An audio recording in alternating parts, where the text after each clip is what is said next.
আসসালামু আলাইকুম। এখন দেখবেন সংবাদ শিরোনাম। বিভিন্ন স্থানে নির্বাচনী প্রচারণায় বিএনপি প্রার্থীরা চেয়ারম্যানের বিরুদ্ধে আচরণবিধি লঙ্ঘনের অভিযোগ উড়িয়ে দিলেন রিজভী। রাতে চট্টগ্রাম যাবেন তারেক রহমান। গাইবান্ধা বগুড়ায় জামায়াত আমিরের নির্বাচনী সমাবেশ, বেকার ভাতা না দিয়ে তরুণদের কর্মক্ষম করে তোলার ঘোষণা।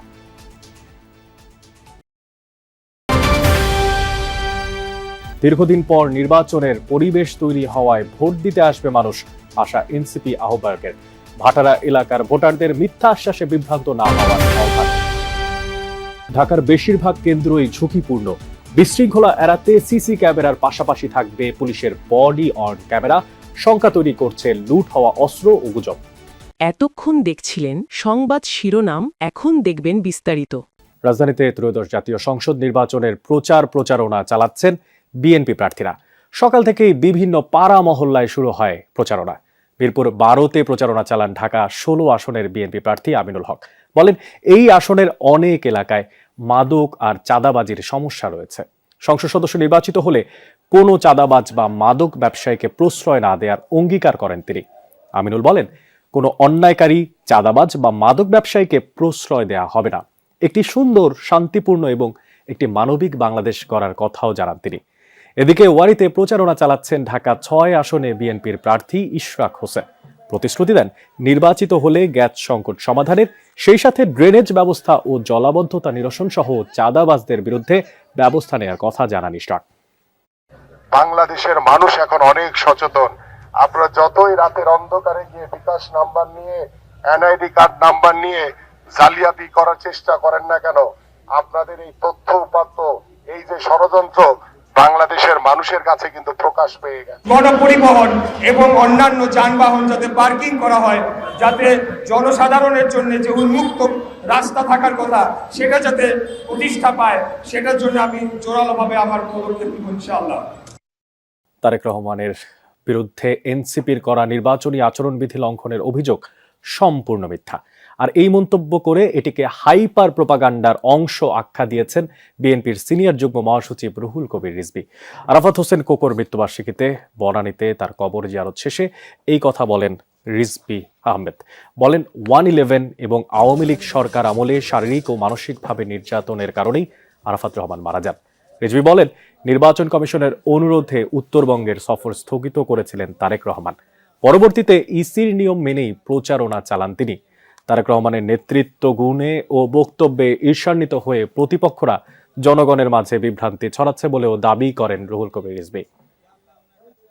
দেশের তরুণ সমাজকে বেকার ভাতা না দিয়ে কর্মক্ষম করে তোলা হবে, এমনটা জানিয়েছেন জামায়াতের আমির ডাক্তার শফিকুর রহমান। সকালে গাইবান্ধার পলাশবাড়ি পাইলট উচ্চ বিদ্যালয় মাঠে নির্বাচনী জনসভায় এই কথা বলেন তিনি।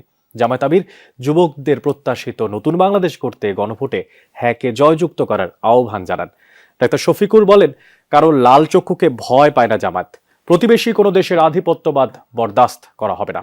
তিনি বলেন, দেশের আকাশে এখনো কালো ছায়া দেখা যাচ্ছে। আগামী নির্বাচনে সেই কালো ছায়া দূর করতে সবাইকে ঐক্যবদ্ধ থাকার আহ্বান জানান জামায়াত আমির। আমরা ভয় করি শুধু আল্লাহ রাব্বুল আলামিনকে। কোন আধিপত্যবাদের ছায়া বাংলাদেশে আমরা দেখতে চাই না। আমরা প্রতিবেশীদেরকে আমাদের প্রতিবেশী হিসাবে দেখতে চাই।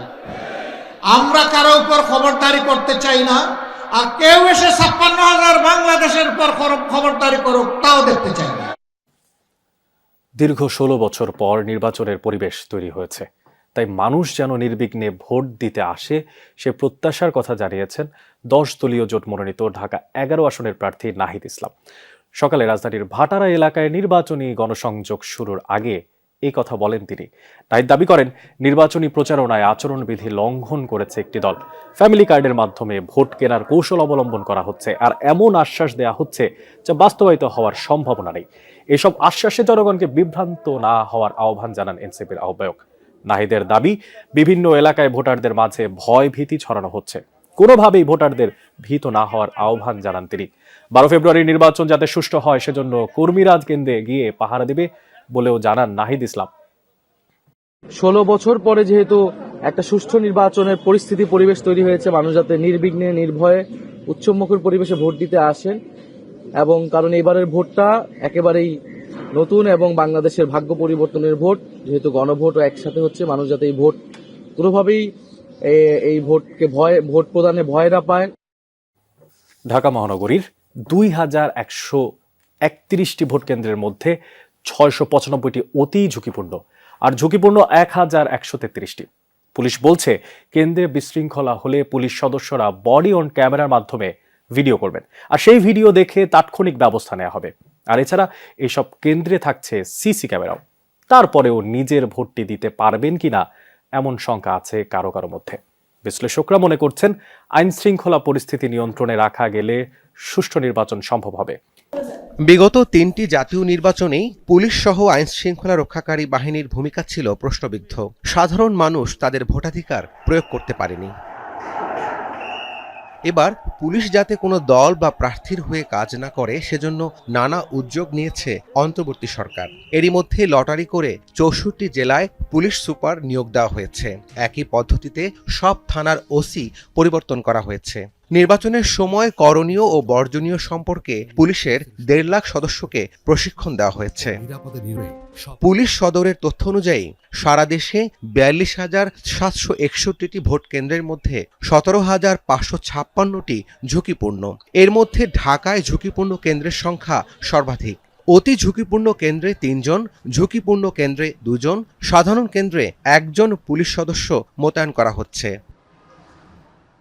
পুলিশ বলছে কোনো অনিয়ম বা বিশৃঙ্খলা হলে বডি অন ক্যামেরা ও সিসি ক্যামেরার সহায়তা নিয়ে ব্যবস্থা নেওয়া হবে।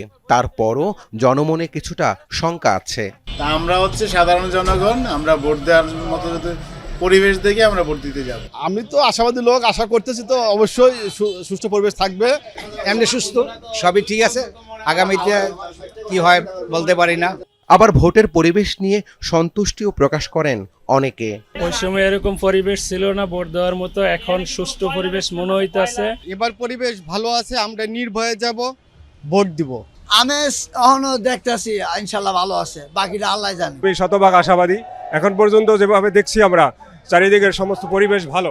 নির্বাচনে লুট হওয়া ও অবৈধ অস্ত্রের ব্যবহার হতে পারে বলে আশঙ্কা করছেন নিরাপত্তা বিশ্লেষকরা। গুজবের কারণেও সংকট তৈরি হতে পারে। যে চ্যালেঞ্জগুলো ছিল সেই চ্যালেঞ্জগুলো কিন্তু যে কোনো সময় সক্রিয় হতে পারে। বিশেষ করে লুট হওয়া অস্ত্র, অবৈধ অস্ত্র, মব প্রক্রিয়া কিংবা নির্বাচনী মাঠ অথবা নির্বাচনী পরিবেশ বা নির্বাচনী আসন। আরও স্পষ্ট করে বললে যে ভোট কেন্দ্র দখলে রাখার যে মানসিকতা এখানে আমরা অতীতে লক্ষ্য করেছি, তারও কিন্তু পুনরাবৃত্তি সৃষ্টি হতে পারে। পুলিশ সদর দপ্তর জানায় সুষ্ঠু ভোট আয়োজনে দেশব্যাপী জোরদার করা হয়েছে অবৈধ অস্ত্র উদ্ধার অভিযান। একই সঙ্গে চালু রয়েছে অপারেশন ডেভিল হান্ট ফেজ 2। ডিএমপির মুখপাত্র জানান রাজধানীর ভোট